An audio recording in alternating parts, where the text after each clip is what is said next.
अच्छा देख रहा हूँ, फोन काट तभी तो देखूंगा, फोन काट तभी देखूंगा।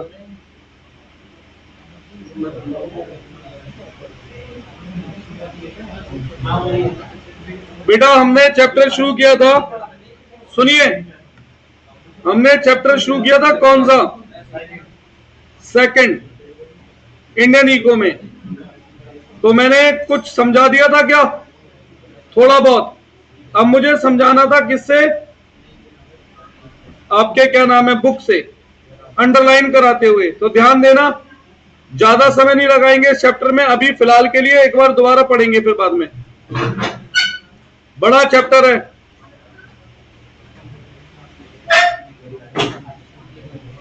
चलिए, इंडियन इको एक बार मैं समझा चुका हूं, मुझे थोड़ा सा बुकिश पढ़ाना है। सबसे पहले एक लाइन अंडरलाइन कर लेना, किसके काम आएगी?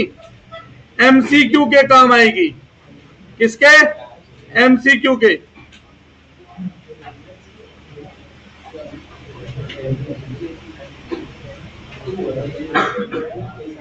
Economic system refers to an arrangement by which central problem of an economy are solved. No, sir. Economic system refers to an arrangement by which central problem of economy are solved. दूसरा, central problem का question नहीं आ रहा, आया भी बंद मारकर, तो आपको पता है क्या है तीन central problem? What to produce, how to produce and for whom to produce. अब अगला नंबर वन मार्कर के काम में ज्यादा आ सकता है। कैपिटलिस्ट इकोनॉमी किसे कहते हैं? एक capitalist economy is one which is means for production, which the means of production are owned and control by private sector. बता चुका हूं, इसका मैंने एक एग्जांपल लिखवाया था, अमेरिका, यूएसए। यहां पर सारा प्रोडक्शन कौन करता है?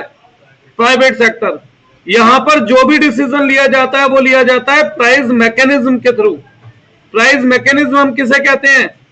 Market force of demand and supply को कहते हैं। ठीक है भाई, जाहिर सी बात है, प्राइवेट सेक्टर किसके लिए काम करता है? प्रॉफिट। तो वो क्या बनाएगा? जिसमें से प्रॉफिट हो। किस टेक्निक से बनाएगा? उस टेक्निक से जहां से प्रॉफिट ज्यादा हो। किसके लिए बनाएगा? जो उसे पेमेंट करने की पेइंग कैपेसिटी रखता हो। तो यहां पर जो भी डिसीजन लिया जाएगा वो किसके थ्रू लिया जाता है? सब प्राइस मैकेनिज्म के थ्रू। लिखा भी है, मैं अंडरलाइन भी कर रहा हूं वन मार्कर के लिए। Central problem are solved through market force of demand and supply. इस market force of demand and supply को हम एक और नाम देते हैं प्राइस मैकेनिज्म। क्या नाम देते हैं? Price mechanism. वन मार्कर के लिए है, थ्री मार्कर के लिए क्वेश्चन ये एग्जाम में नहीं आ रहा। ठीक, आगे बढ़ते हैं। सोशलिस्ट इकोनॉमी किसे कहते हैं हम? जहां पर सारा का सारा फैक्टर ऑफ प्रोडक्शन किसके कंट्रोल में है? सरकार के। किसके कंट्रोल में? सरकार के। अच्छा, सरकार का मुख्य उद्देश्य क्या है? प्रॉफिट कमाना या वेलफेयर? तो यहां पर जो भी प्रोडक्शन होता है ना, वो कंट्री की रिक्वायरमेंट को देखकर होता है, ना कि प्रॉफिट को देखकर। क्योंकि सरकार प्रोड्यूस कर रही है तो यहां पे प्रोडक्ट सस्ते होते हैं पर क्वालिटी जनरली घटिया होती है। तो यहां पर जो भी सेंट्रल प्रॉब्लम है वो किसके थ्रू सॉल्व की जाती है? According to need of society. Central problem किसके थ्रू सॉल्व की जाती है? According to need of society. Clear है? वन मार्कर के लिए ये भी, थ्री मार्कर के लिए नहीं है। अच्छा, इसका एग्जाम्पल अगर मैं लिखूं सोशलिस्ट इकोनॉमी का, तो इसका एक एग्जाम्पल बनता है चाइना, रशिया। पर चाइना आपके लिए बेहतर एग्जाम्पल है। क्यों? क्योंकि इसको लेकर के हमें एंड में एक चैप्टर भी पढ़ना है। Mix economy, India. अब बताओ, इंडिया में प्रोडक्शन सारा सरकार करती है, सारा प्राइवेट सेक्टर करता है, या दोनों करते हैं? तो ये एक ऐसा सिस्टम है जहां पर पब्लिक सेक्टर और प्राइवेट सेक्टर आपस में सारे रिसोर्सेज को बांटते हैं और सेंट्रल प्रॉब्लम सॉल्व करते हैं। बस जस्ट ध्यान क्या रखना है? प्राइवेट सेक्टर किस बात को ध्यान में रख के काम करता है? प्रॉफिट को। और गवर्नमेंट सेक्टर, तो प्राइवेट सेक्टर जो चीजें बेचेगा वो महंगी होंगी पर क्वालिटी में अच्छी होंगी, और गवर्नमेंट सेक्टर जो भी चीजें बेचेगा वो सस्ती होंगी पर क्वालिटी में डाउन होंगी। ठीक है। अच्छा, एक क्वेश्चन इंपॉर्टेंट बनता है किसके लिए? सोशलिस्ट इकोनॉमी के लिए। सोशलिस्ट इकोनॉमी को हम सेंट्रल प्लान्ड इकोनॉमी भी कहते हैं। क्या बोलते हैं? सोशलिस्ट इकोनॉमी को हम सेंट्रल प्लान्ड इकोनॉमी भी बोलते हैं। 1 मार्कर के लिए एक क्वेश्चन इंपॉर्टेंट है। आदित्य, नहीं पढ़ना तो बाहर चले जाओ या चुप बैठ जाओ, बिल्कुल यहां पे ध्यान दो बस। अभी भी जो 3 मार्कर या बड़ा क्वेश्चन आएगा मैं बताऊंगा, अभी भी 1 मार्कर की काम है। यहां भारत के अधिकतर लीडर क्या चाहते थे? कौन सी इकोनॉमी हो? ठीक है। कुछ लोग चाहते थे कैसी इकोनॉमी हो? पर कैपिटलिस्ट इकोनॉमी जवाहरलाल नेहरू को पसंद नहीं थी, और सोशलिस्ट इकोनॉमी के लिए पूरी तरीके से भारत तैयार नहीं था, क्योंकि भारत एक डेमोक्रेटिक कंट्री था, और डेमोक्रेटिक कंट्री का मतलब होता है जहां लोगों को फ्रीडम हो। और सोशलिस्ट इकोनॉमी में बेटा लोगों के पास फ्रीडम नहीं होती। जो सरकार बना देगी वो खरीदना पड़ेगा, जैसा बना देगी वैसा खरीदना पड़ेगा।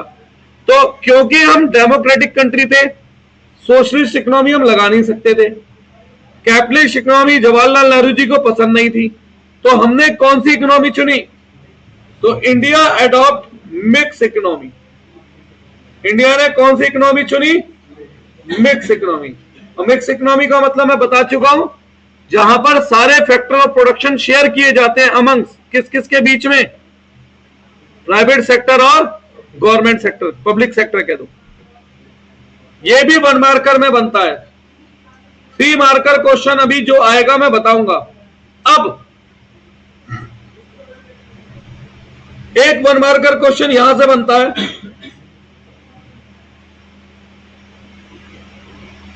Economic planning can be defined as making major economic decision by conscious decision of determining authority. एक कम इंपॉर्टेंट है और वेरी वेरी इंपॉर्टेंट 1 मार्कर क्या है यहां पर? एक MCQ, very very important. PC Mahalanobis is known as architect of Indian economic planning. यह क्वेश्चन सीयूटी में भी कई बार आ चुका है, तो यह क्वेश्चन बोर्ड में भी एक्सपेक्ट रहता है 1 मार्क में। ठीक है, किसमें? बोर्ड में भी।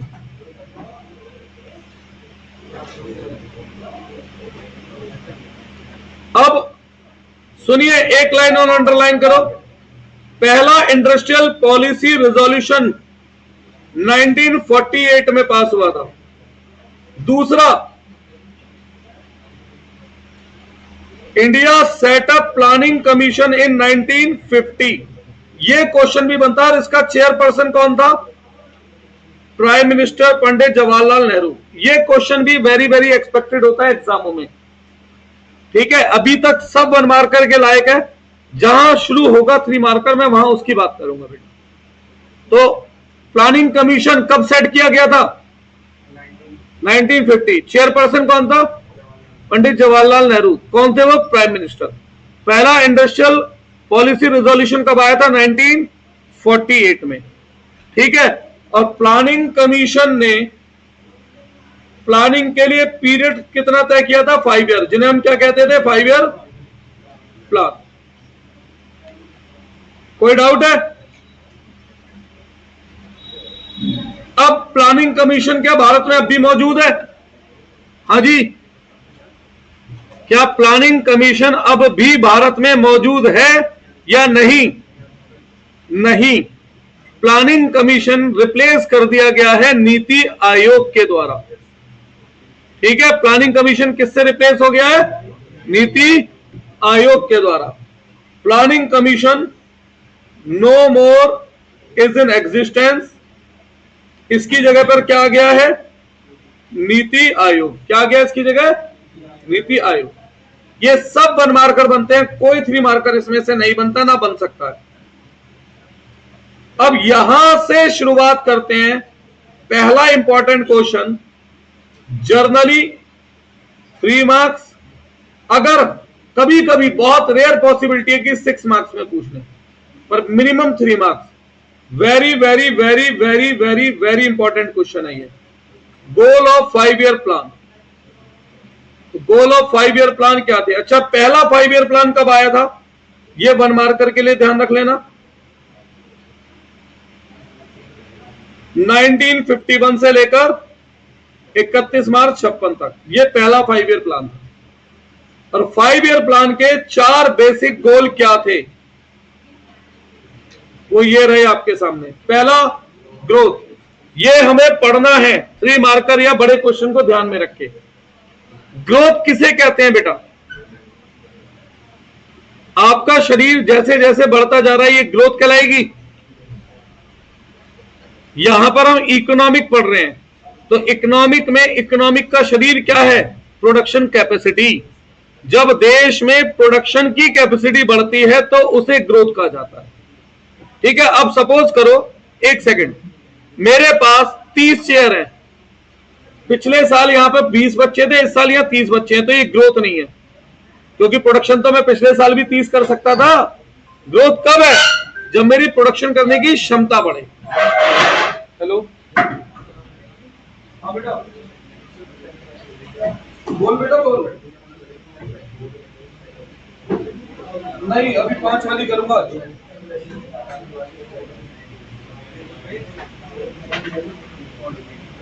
ठीक है, ठीक है, ठीक है। हाँ जी, सुने अब। तो ग्रोथ मतलब क्या है? Increase in production capacity of the country. अब प्रोडक्शन किस चीज का होता है? गुड्स या सर्विस का। तो गुड्स या सर्विस के प्रोडक्शन बढ़ने की क्षमता को ही क्या कहा जाता है? ग्रोथ कहा जाता है। तो पढ़ लेते हैं। इकोनॉमिक ग्रोथ पहला क्या है? पहला 5 ईयर प्लान में पहला गोल क्या है? Growth as the first and foremost objective of Indian planning. Growth किसे रेफर कर रही है? Growth refer to increase in countries capacity of production of output of goods and service within the country. सही है। Growth implies, growth में क्या क्या आता है भैया? स्टॉक ऑफ प्रोडक्टिव कैपिटल, मतलब मशीनों का। सपोर्टिंग सर्विस की ग्रोथ, जैसे ट्रांसपोर्ट, बैंकिंग, इसके अलावा और क्या लिख सकते हो? एग्जांपल, इंश्योरेंस, पावर सेक्टर, ये सब क्या है? ये सब सर्विस सेक्टर है। और इसके अलावा increase in efficiency of production, मतलब टेक्निक का सुधरना, ये भी सब क्या है? ग्रोथ है। कोई डाउट है? अब ग्रोथ के अंदर ही, ग्रोथ जनरली हम मेजर किससे करते हैं? जीडीपी से। पिछले साल से जीडीपी अगर इस साल बढ़ जाए तो यानी कि ग्रोथ कहलाती है।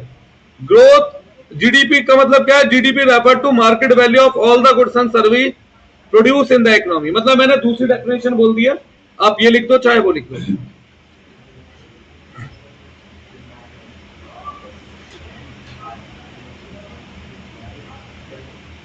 अच्छा, एक 1 मार्कर क्वेश्चन बनता है। Dash composition refer to number of people engage in different sector. Structural composition, ये 1 मार्कर के लिए। ये किसके लिए? 1 मार्कर। अब बात करते हैं मॉडर्नाइजेशन की। तो भैया मॉडर्नाइजेशन से आप लोग क्या समझते हैं? आप लोग अपनी बात बताएं पहले मुझे। थोड़ा तेज पढ़ा रहा हूं क्योंकि आप लोगों के पेपर है सिर पर। फिर ये चैप्टर दोबारा से जून में स्लो स्लो पढ़ेंगे, मतलब जून में कुछ नया नहीं पढ़ाऊंगा, जो फास्ट पढ़ा है उसे स्लो से पढ़ेंगे, ठीक है ना? हाँ जी,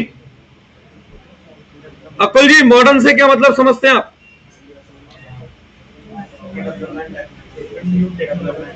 नई टेक्नोलॉजी को अपनाना मॉडर्न मॉडर्न सोच है। और अच्छा, अगर हम जो है पुराने पारंपरिक कपड़े छोड़ करके नए अंग्रेजी कपड़े पहने तो क्या ये भी मॉडर्नाइजेशन है? ठीक है, तो मॉडर्नाइजेशन का मतलब होता है कि क्या नाम है, मॉडर्न बन जाना बजाय देसी रहने के, आउटडेटेड, यही है? ये बिल्कुल भी नहीं। मॉडर्नाइजेशन का मतलब है बदलाव। कैसा बदलाव? केवल और केवल टेक्निक का बदलाव नहीं, सोच का भी बदलाव। जैसे पुराने जमाने में जनरली क्या सोचा जाता था कि लड़कियों की भैया शादी कर देंगे वो हाउसवाइफ बन के रहेगी, वो प्रोडक्शन में देश के इकोनॉमिक कंट्रीब्यूशन में कुछ सब रोल नहीं निभाएंगी। ठीक है, ये सोच गलत थी। तो इस सोच से बाहर आना ये भी मॉडर्नाइजेशन है। मॉडर्नाइजेशन क्या है? तो पुरानी सोच क्या है? जात पाती का भेद, इस सोच से बाहर आना ये भी मॉडर्नाइजेशन है। और पुराने कुरीतियों को छोड़ करके नए नियम अपनाना ये भी मॉडर्नाइजेशन है। और नई टेक्निक अपनाना ये तो मॉडर्नाइजेशन है ही। ठीक है, तो मॉडर्नाइजेशन कहीं वाइडर है उससे जितना आप समझते हैं। मॉडर्नाइजेशन का मतलब केवल नई टेक्नोलॉजी अपनाना नहीं होता, मॉडर्नाइजेशन का मतलब नई सोच लाना भी होता है, प्रगतिशील होना, यानी कि दिमाग से क्या होना, वाइडर होना, मतलब एक तरीके से अपनी सोच को बड़ा करना। सही है? देखो, मॉडर्नाइजेशन इंक्लूड क्या क्या आता है इसमें? एडॉप्शन ऑफ न्यू टेक्निक आता है। अब modernization aims to increase the production of goods and service through the use of new technique. तो जैसे पहले हाथों से अकाउंट बनाए जाते थे, अब कंप्यूटर से बनाए जाए। भाई आप कॉमर्स के बच्चे हो तो मैं उस लैंग्वेज में बात कर रहा हूं, तो ये भी मॉडर्नाइजेशन है। पहले जो चीजें भाई हैंडमेड होती थी, अगर वो मशीन मेड हो तो ये भी मॉडर्नाइजेशन है। किसान पहले बैलों का इस्तेमाल करते थे, अब ट्रैक्टर का इस्तेमाल करें, वो भी मॉडर्नाइजेशन है। ठीक, इसके अलावा चेंज इन सोशल आउटलुक, मतलब अपनी मानसिक सोच बदलना। Modernization also require a change in social outlook such as gender empowerment और providing equal right to women। वैसे मुझे लगता है कि हम लोगों को हिस्ट्री झूठी पढ़ाई जाती है, इसलिए हम लोग सोचते हैं कि पुराने लोग मॉडर्न नहीं थे। अगर ऐसा नहीं होता तो रानी लक्ष्मीबाई रानी कैसे बनती? पहले कई सारी ऐसी लेडीज थी जिन्होंने राजपाट भी संभाला था। तो इसका मतलब ऐसा नहीं है कि पुरानी सोच मॉडर्नाइज नहीं थी। ये हमें इतिहास इस तरीके से घुमाकर पढ़ाया गया है बेटा कि हम ये सोचते हैं कि पुराने लोग लड़कियों को दबाकर रखते थे। ठीक है ना? पर जो है अब सो है। A society will be more civilized and prosperous if it make use of talent of women also. अब एक बात सोचो, एक आदमी अगर पढ़ता है तो उसके पढ़ने का फायदा कितने जनों को मिलता है? उससे मिलता है या थोड़ी सी अर्निंग कैपेसिटी को। लेकिन जब एक लड़की पढ़ती है तो उसका फायदा ज्यादा लोगों को मिलता है। कैसे? पहले तो वो खुद भी जॉब कर सकती है, कमाई वो भी कर सकती है। दूसरा, अरे बच्चों को भी तो पढ़ाएगी वो अपने, फिर तो यानी कि उसने पढ़ाई का इस्तेमाल, भाई आपकी मम्मियों ने कभी ना कभी आपको पढ़ाया नहीं पढ़ाया? पापा कहां इतना टाइम दे पाते हैं? मम्मी जॉब करती है तो भी घर का आके खाना बनाती है, पापा बनाते हैं कभी? नहीं ना। तो यही सोच तो मैं कह रहा हूं कि भाई वुमेन्स को इतना कमजोर क्यों मानना, उससे बाहर निकलना।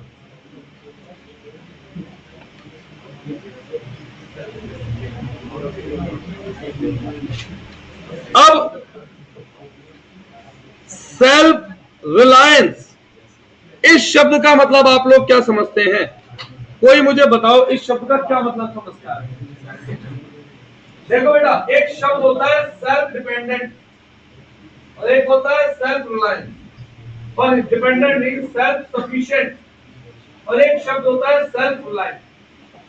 आप में से कितनों के फादर या मदर सेल्फ सफिशिएंट है, जो अपना हर काम खुद करते हैं, उन्हें जीवन में किसी दूसरे की जरूरत ही नहीं है। मतलब अगर खाना खाना है तो गेहूं भी खुद उगाएंगे, पीसेंगे भी खुद, रोटी भी खुद बनाएंगे, सब्जी खानी है तो सब्जी भी खुद उगाएंगे। क्या ऐसा कोई इंसान है धरती पे? क्या ऐसा कोई देश है? तो बेटा self sufficient is a different term और self reliance is a different term. Self sufficient और सेल्फ रिलायंस में फर्क होता है। हम यहां पे बात कर रहे हैं सेल्फ रिलायंस की, अपने ऊपर निर्भर, यानी कि अगर मैं इतना अच्छा कमाऊं कि मुझे जो भी जरूरत है मैं पैसा देके पूरी कर सकूं, तो मैं सेल्फ रिलायंस हूं। और सेल्फ सफिशिएंट क्या होता है? मुझे जरूरत ही नहीं है किसी की। अरे भैया ऐसा तो कोई हो ही नहीं सकता। अब मैं ही हूं, टीचर हूं, अरे तो मुझे भी तो लैपटॉप दूसरे का खरीदना पड़ा अगर पढ़ाना है तो, या पेन या व्हाइट बोर्ड, या मैं वो सब चीजें भी खुद ही बना रहा हूं, ऐसा है क्या? नहीं। तो थर्ड मेजर ऑब्जेक्ट, अभी मैं फिर बोल रहा हूं थोड़ा तेज पढ़ा रहा हूं, जून में इन्हीं चैप्टरों को थोड़ा स्लो करके पढ़ाऊंगा केस स्टडीज के साथ। अभी पेपर है सिर्फ, इसलिए थोड़ा सा जल्दी करा रहा हूं, ठीक है बेटा कुल जी? बाद में स्लो पढ़ाऊंगा जून में, मतलब मैं नया नहीं पढ़ाऊंगा, जो अब तक पढ़ाया उसको थोड़ा आराम से रिकॉल कराऊंगा। Self reliance under Indian condition means overcoming the need of external assistance, मतलब दूसरे के आगे हाथ नहीं फैलाना, उधार नहीं मांगना। In other word it means developing through domestic resources. ठीक है बेटा? The goal of self-reliance was given highly priority in first 7 5-year plan। कितने? पहले 7 5-year प्लान में, पहले 7 5-year प्लान के अंदर सेल्फ रिलायंस की इंपॉर्टेंस थी। ठीक है बेटा, आगे बढ़े। The policy of self reliance consider as necessity because of 2 reason. पहला, भाई विदेशों से डिपेंडेंट होना कम होना, मतलब पहले भारत हर चीज के लिए विदेशों पे निर्भर था कि भैया उधार दे दो, उधार में गेहूं दे दो, ये दे दो। तो क्या है, ऐसे आदमी की क्या वक्त होती है? देख लो पाकिस्तान को, क्या पाकिस्तान को कोई भी देश वैल्यू देता है? अरे छोड़ो और देशों को, तो मुस्लिम कंट्रीज भी पाकिस्तान को वैल्यू नहीं देती। दुबई में बताओ, उनके प्राइम मिनिस्टर के कपड़े उतार के चेकिंग कर देते हैं। तो क्यों? क्योंकि ये देश हर चीज के दूसरों पर निर्भर थे। तो अगर हम ऐसी निर्भरता के साथ अपने देश को बढ़ाएंगे तो कभी हमारा देश वर्ल्ड में कहीं पर भी कभी भी अपनी पहचान नहीं बना पाएगा। तो क्या जरूरी है कि दूसरों पे जब हम डिपेंड ना हो तो दूसरा वाला आदमी हमें क्या देता है? वैल्यू देता है ना? As India was recently freed from foreign control, it is necessary to reduce our dependence on foreign countries specially for food. शुरुआत में तो गेहूं भी विदेश से आता था, और गेहूं भी पता है मैं वो कौन सा देते थे? कोई लाल गेहूं होता है जो वहां का सड़ा हुआ खराब वेस्ट गेहूं कहलाता था, जिसे वो लोग जानवरों को भी नहीं गिरते थे कि उनकी तबीयत खराब ना हो जाए। ऐसा गेहूं भारत को वो लोग एक्सपोर्ट करते थे, भारत ऐसे गेहूं को इंपोर्ट करके खाता। दूसरा, अब एक बात बताओ, सुनो, कोई पर्सन मुझसे बार बार मेरे ऊपर डिपेंड है हर चीज के लिए, मुझसे कभी उधार ले रहा है, कभी कुछ ले रहा है, कभी कुछ, तो आपको लगता है वो अपना जीवन अपनी मर्जी से जीता होगा या मेरी उंगलियों पे नाचता होगा? तो मेरी इंटरफेरेंस उसमें बहुत ज्यादा नहीं होगी। अब पाकिस्तान बेचारा, कहने को ईरान का देश है, साथ देना पड़ रहा अमेरिका का, क्यों? अमेरिका से उधार इतना ले रखा है ना? तो जब हम फॉरेन पे ज्यादा डिपेंडेंट होते हैं तो बेटा वो लोग हमारे हर डिसीजन में इंटरफेरेंस करते हैं।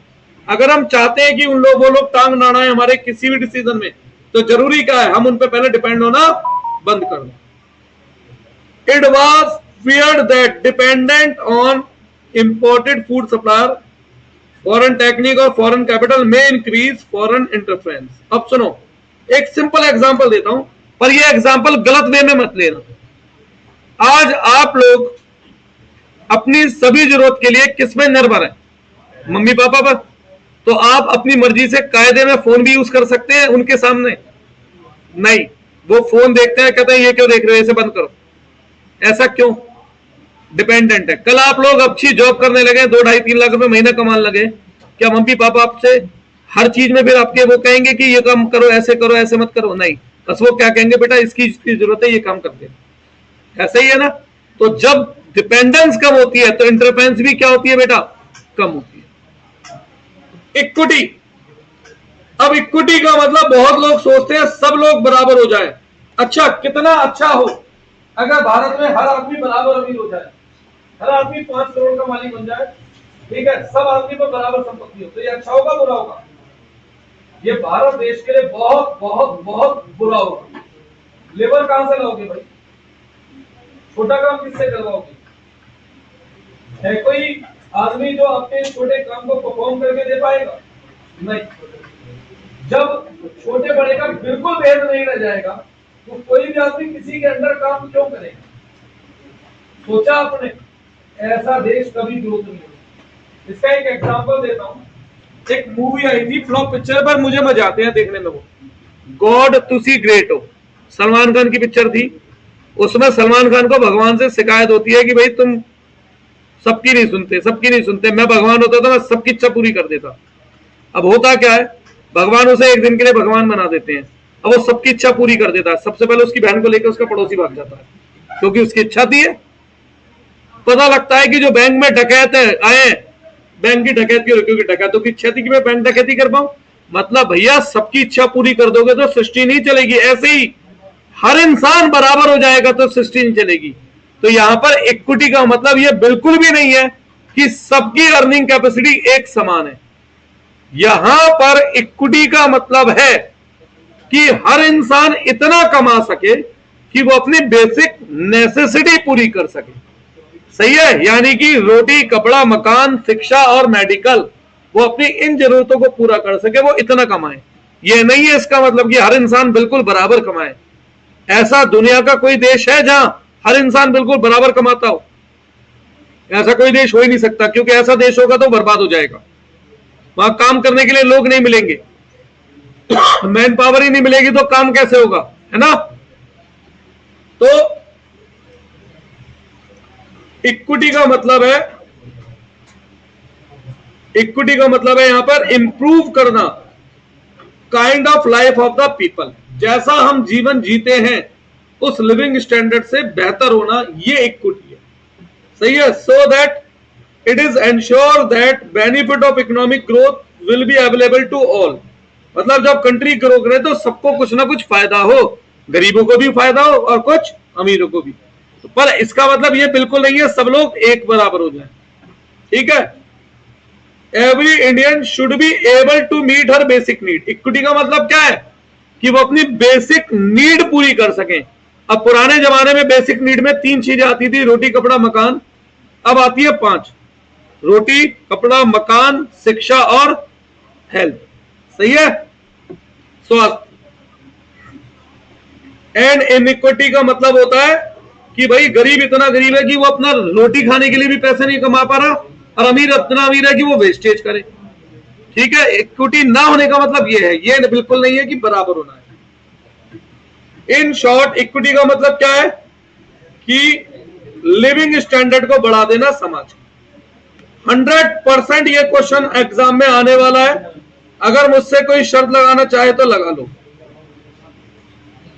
है किसी के दिमाग में ऐसी इच्छा कि मुझसे शर्त लगाएं कि एग्जाम में नहीं आएगा ये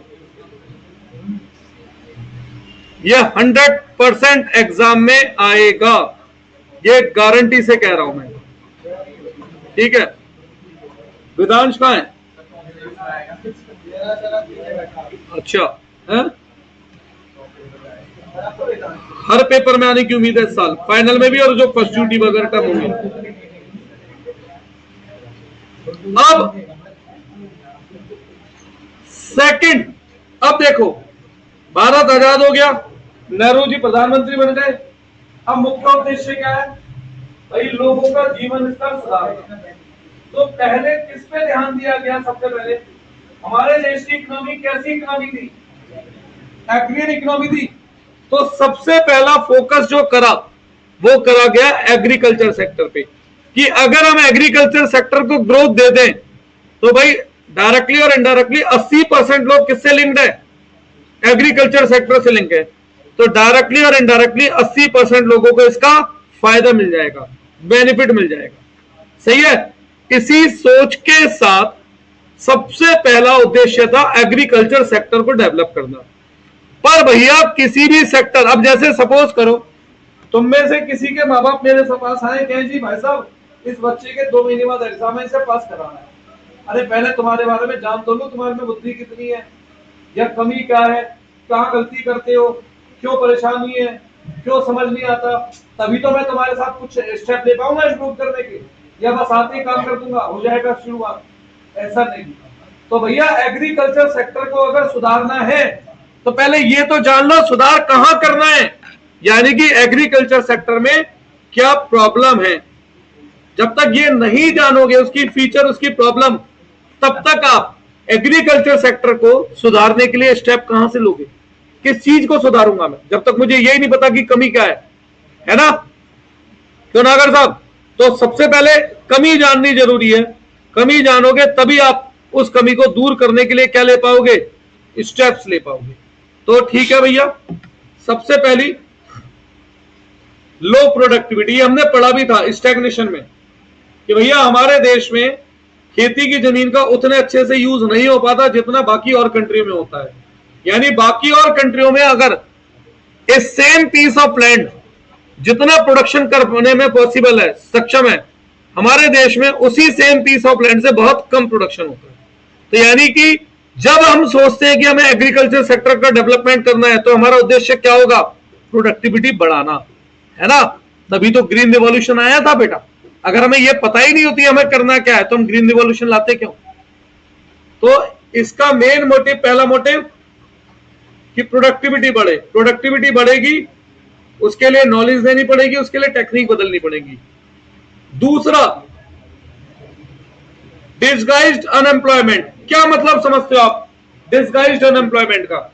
रचित बेटा मेरी बात सुनो, फोन नहीं। हाँ जी, डिसगाइज्ड अनएम्प्लॉयमेंट से आप लोग क्या मतलब समझ रहे हैं बताएं।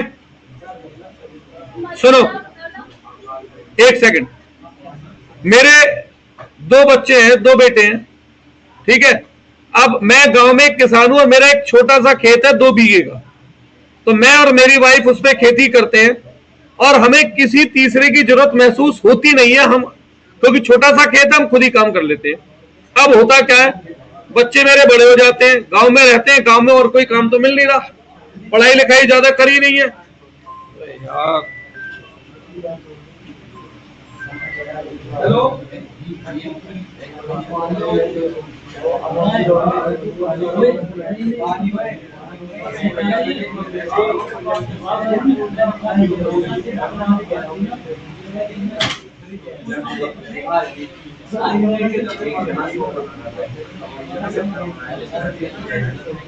अरे सुन लो मेरी बात अब। हाँ जी, डिसगाइज्ड अनएम्प्लॉयमेंट। हाँ, अब मेरे दोनों बच्चे भी गांव में रह रहे हैं, पढ़ाई लिखाई ज्यादा हुई नहीं और कोई रोजगार है नहीं, तो मैं उन्हें भी अपने साथ खेत पे बुला लूं। अब जरूरत कितनी है खेत पे और काम कितने कर रहे हैं? अब यार एक बात तो बताओ, 2 जनों की जरूरत में 4 जने जबरदस्ती लगा भी दोगे तो क्या खेत पे प्रोडक्शन बढ़ जाएगा? तो उन 2 एक्स्ट्रा लोगों के आने से क्या कोई प्रोडक्शन में फर्क पड़ा? तो दुनिया को दिखेगा कि वो 2 लोग काम करते हैं, पर एक्चुअली में उनके काम करने से या ना करने से कोई फर्क। तो ऐसा अनएम्प्लॉयमेंट कहलाता है डिसगाइज्ड अनएम्प्लॉयमेंट। मतलब दिख तो रहा है आदमी रोजगार कर रहा है पर उसके रोजगार करने से कोई न्यू एडिशन नहीं हो रहा है। सही है? ये खेतों की बहुत बड़ी समस्या है गांव की, और इसी बात को ध्यान में रख करके इसका सॉल्यूशन क्या ढूंढा? इसका सॉल्यूशन ढूंढा डाइवर्सिफिकेशन। है ना आगे टॉपिक ये? इसका सॉल्यूशन क्या ढूंढा जाएगा? इसका सॉल्यूशन ढूंढा जाएगा ग्रीन रिवॉल्यूशन। यही सब तो आगे जाके हमारे टॉपिक बन जाएंगे भाई, यही सब तो हमारे क्या बन जाएंगे? टॉपिक बन जाएंगे। तो पहले प्रॉब्लम समझ लो तो सॉल्यूशन उसके बाद ही तो समझ में आएगा। आगे बढ़ते हैं। अच्छा, ये तो हम बचपन से भी ऐसे में लिखते आ रहे हैं, जब हमें किसानों पे ऐसे लिखना होता था कि हम जो है इरिगेशन के लिए रेनफॉल पे निर्भर है, बारिश होगी तो खेती हो जाएगी, नहीं होगी तो नहीं होगी। ऐसी किस्से कहानियां बचपन से सुनते आ रहे, कभी ना कभी बचपन में लिखा भी होगा ज्योग्राफी में या कहीं ऐसे वैसे में। तो इसके लिए क्या जरूरी है? इसके लिए जरूरी है इरिगेशन फैसिलिटी बढ़ाई जाए। उसके लिए सरकार क्या कर सकती है? नहरें खोदे, नहरें बनाए, या ट्यूबवेल वगैरह। ट्यूबवेल के लिए क्या दे? इलेक्ट्रिसिटी दे।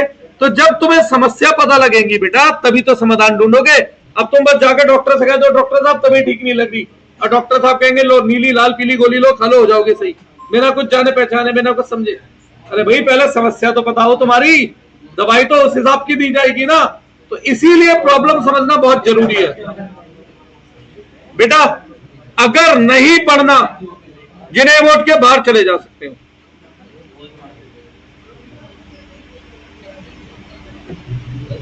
Subsistence farming. अब ये क्या होता है सब्सिस्टेंस फार्मिंग? मतलब केवल अपने खुद के इस्तेमाल के लिए फसल उगाना। अब ऐसे सोचो मैं किसान हूं और मैं केवल गेहूं उगाता हूं, वो भी उतना मेरी जरूरत के हिसाब से, मेरा काम पूरा हो जाए। अबे तो भैया मेरी और जरूरतें कहां से पूरी होंगी? केवल गेहूं खा के जिंदा रह लूंगा क्या? और बाकी 4 जरूरत भी तो है बेसिक नेसेसिटी में, तो कहां से पूरी करूंगा जब मेरे पास कुछ है ही नहीं बेचने के लिए? तो सब्सिस्टेंस फार्मिंग क्या जरूरी है कि भैया हम लोग इतना फसल उगाएं कि हम अपनी जरूरत पूरी करने के बाद बाकी सरप्लस फसल बाजार में बेचें, जिससे पैसा मिले और उस पैसे से हम बाकी जरूरत पूरी करें। तो उसके लिए जरूरत क्या है? प्रोडक्शन बढ़े। अब प्रोडक्शन बढ़ेगा, उसके लिए हम पढ़ेंगे आगे ग्रीन रिवॉल्यूशन। तो प्रॉब्लम में ही आगे के चैप्टर के स्टेप छुपे हुए हैं। आउटडेटेड टेक्निक, भाई खेती करने के लिए बहुत ही पुराने टेक्निक, उससे क्या होगा? प्रोडक्टिविटी लो ही तो बनी रहेगी। अच्छा एक बात सुनो, मैं कहीं नौकरी करता हूं, मुझे टाइम बोला जाता है 9 से 5, तनख्वाह 50,000 रुपए। अब ईमानदारी से बताना, मैं जब नौकरी में जाऊंगा तो मैं मालिक का भला सोचकर जाऊंगा या बस अपने 50,000 को सोचकर जाऊंगा? मुझे मतलब है कि मालिक को फायदा हो रहा है, नुकसान। अगर मालिक का काम रुकता है 5 बजे के बाद भी जरूरत है तो मैं रुकूंगा, नहीं तो रुकूंगा। सेम बात जब जमींदारी सिस्टम था तो भैया जमींदार सारे बन गए खेतों के मालिक, है ना? और किसान बेचारा केवल उसमें लेबर करने के लिए आता है। क्या करने के लिए आता है? लेबर करने के लिए आता है। अब किसान जो भी उड़ाता है उसमें सब कुछ तो अधिकतर जमींदार ले जाता है, थोड़ा बहुत किसानों के लिए छोड़ता है। तो किसान काहे को जरूरत से ज्यादा मेहनत करे उस पर? जब उस मेहनत का किसान को कुछ मिलना नहीं तो किसान जरूरत से ज्यादा मेहनत क्यों करे उस पर? बेटा देखना मेरी चाबी दिख रही है।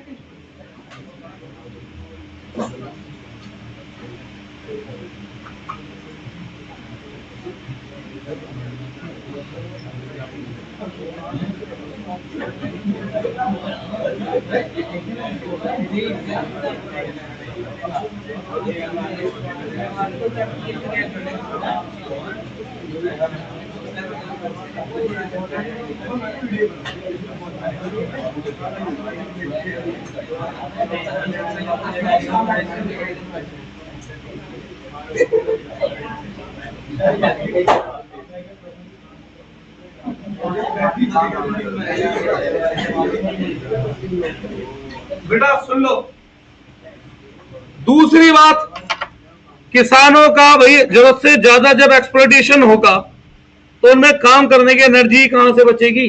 और काम करने की दिमाग से जो एक तरीके से कहते हैं मोटिवेशन, वो भी क्या होगा? खत्म होगा। तो ये एक बहुत बड़ा रीजन था, प्रॉब्लम थी एग्रीकल्चर सेक्टर में। फार्मर को हमेशा क्या करा जाता था? बुरे कॉन्ट्रैक्ट वगैरह के थ्रू एक्सप्लॉयटेशन कर लिया जाता था। फिर स्मॉल लैंड होल्डिंग, अब किसी पे अपने खेत थे भी तो बहुत छोटे खेत थे, इतने छोटे खेत थे कि उनसे अपनी जरूरत पूरी भी ना हो सके। और फिर जैसे जैसे फैमिली बढ़ती गई वो खेत और छोटे हो जाते थे। आज किसी पे 4 बीघे का खेत है, 4 बालक हुए, एक एक बीघे बढ़ गया, फिर उनके 4 बालक हुए, अबे 250-250 गज के प्लॉटों पे क्या खेती करोगे? है ना, स्मॉल लैंड होल्डिंग। तो ये सब प्रॉब्लम अगर हम नहीं जानेंगे तो बेटा हम किसानों की स्थिति सुधारने के लिए स्टेप कैसे लेंगे? तो सबसे पहली मेन प्रॉब्लम जो थी वो थी लो productivity, disguised unemployment, high dependency of rainfall, conflict, ये सबसे मेन थी। सब्सिस्टेंस तो भैया उनकी खुद की कमी है ना, वो क्यों नहीं कर रहे एक्स्ट्रा मेहनत? आउटडेटेड टेक्निक तो ग्रीन रिवॉल्यूशन के साथ ही जुड़ जाएगी, चलो, है ना? और ये दोनों एक साथ ही हो जाएंगी कवर। अब इन कमियों को दूर करने को ध्यान में रखते हुए सरकार को आगे स्टेप लेने थे कि भाई एग्रीकल्चर सेक्टर यानी कि रूरल क्षेत्र, ग्रामीण क्षेत्र में विकास होना शुरू। तो सबसे पहला काम था लैंड रिफॉर्म। पहले तो इन जमींदारों ने जो आतंक काट रखा है ना, लोगों को लूट के, नोट खसोट के, भाई किसानों को आत्महत्या में मजबूर कर करके, जो अंग्रेजों के समय पर जमीन के मालिक बन के बैठ गए, जबकि जमीन उनकी थी नहीं। ठीक है, तो उनसे जमीन वापस ली जाए, और जो किसान गरीब है जो उस पे इतने सालों से खेती कर रहा है जिसका परिवार, उसे दी जाए। तो सबसे पहला मेजरमेंट क्या था टू प्रमोट एग्रीकल्चर सेक्टर? तो वो पहला मेजरमेंट था लैंड रिफॉर्म। भैया या तो लैंड रिफॉर्म और ग्रीन रिवॉल्यूशन, इन दोनों में से 3 से 6 का क्वेश्चन बनता है। हो सकता है 3 का 1 का दे दें, 6 का 1 का दे दें, हो सकता है दोनों के दोनों क्वेश्चन भी दिख जाए। तो दोनों से क्वेश्चन बनता है, जरूर बनता है 100%। बस ये है कि दोनों में से कोई एक आएगा, दोनों आए ये कंपल्सरी नहीं, पर एक जरूर आएगा, ये पक्की गारंटी है। और ये बात आप लोग जानते हैं, अगर मैंने किसी क्वेश्चन को कहा आएगा तो मतलब वो आता है, ठीक है, 100% आएगा इसमें से। अब आज पढ़ रहे हैं लैंड रिफॉर्म। लैंड रिफॉर्म क्या था? केवल इतना ही नहीं, लैंड रिफॉर्म का मतलब था एक तरीके से ओनरशिप को रीजज करना कि जो उसके मालिक बने बैठे हैं वो सही मायने में उसके मालिक हैं या नहीं है। अब हो सकता है ज्यादा जमीन है तो थोड़ी सी छोड़ के बाकी छीन ली, हो सकता है सारी छीन ली, हो सकता है कुछ भी ना छीने। ऐसा कोई ना गए और छीन के आ गए, एनालाइज भी तो करोगे। Land reform primarily refer to change in ownership of the land holding, ठीक है। अब बहुत ज्यादा जरूरत थी लैंड रिफॉर्म की कंट्री में, कारण बिकॉज ऑफ जमींदारी सिस्टम। तो इसके अंदर 2 टूल अपनाए गए। पहला tool A abolition of intermediaries. हाँ भाई, सरकार के और किसानों के बीच में कौन था बेसिकली इंटरमीडिएटर? जमींदार थे, जो अंग्रेजों के द्वारा अपॉइंट थे, उन्हें बीच में से हटाना। तो India government took various step to abolish intermediaries and make tiller the owner of land, ठीक है। इसके पीछे एम क्या था? The idea behind this step was the ownership of land would be given as incentive to actual tiller. मतलब उन लोगों को दो जो उस पर खेती करते हैं, जब वो अपनी जमीन पे खेती करेंगे तो और मेहनत से करेंगे और लगन से करेंगे कि अब जो उगेगा हमारे पास रहेगा, जमींदार नहीं छीन लेगा, है ना। तो ज्यादा मेहनत करेंगे तो प्रोडक्टिविटी अपने आप बढ़ेगी, नहीं बढ़ेगी? प्रोडक्टिविटी भी बढ़ेगी, गरीबी भी दूर होगी, है ना। टेनेंट को कोई भी इंसेंटिव नहीं देना। क्यों? टेनेंट ने कुछ करा ही नहीं जब जमीन की उपजाऊता को बढ़ाने के लिए, तो किस बात का टेनेंट है वो? किस बात का वो है? जमींदार है वो। दूसरा, करीबन 200 लाख टेनेंट यानी 200 लाख जमींदार, ये तो कुछ गलत लिख रहा है। हाँ, वो ये कह रहा है कि जमींदारों के हटने से तकरीबन 2 करोड़ किसान डायरेक्ट गवर्नमेंट के कॉन्ट्रैक्ट में आए। टेनेंट मतलब किराएदार, सही है। पर क्या ये लैंड रिफॉर्म पूरी तरह सक्सेसफुल रहा? भाई, पुराने जमाने में कोई योजना सक्सेसफुल नहीं होती थी, बस कागजों में सक्सेसफुल होती थी वो। क्यों? क्योंकि एक्चुअल में तो सब पॉलिटिकली भ्रष्टाचार के बेड़ चढ़ जाती थी। आधे से ज्यादा जमींदार तो खुद मंत्री थे, आधे से ज्यादा मंत्री वो तो खुद सरकार के अंदर किसी ना किसी कार्य पे वो थे। तो तुम्हें लगता है उन्होंने अपनी जमीन जान दी होगी किसी भी हालत में? नहीं, कोई ना कोई फ्रॉड करे होंगे, जमीन बांट दी होगी रिश्तेदारों के नाम से, झूठी केस लड़ लिए होंगे, कानून में कमियां होंगी, उनका फायदा लिया होगा। यही चीजें लिखी है। In some area former zamindar continue to own large area of land by making use of loophole of legislation. Some area tenant ने, जमींदारों ने खुद घोषित कर दिया, भैया हम तो खुद ही किसान हैं, हम ही खेती करते हैं, जमीन क्यों छीन दो फिर हमसे। और ओनरशिप ऑफ लैंड मिलने के बाद भी गरीब किसानों को कोई फायदा नहीं हुआ। क्यों?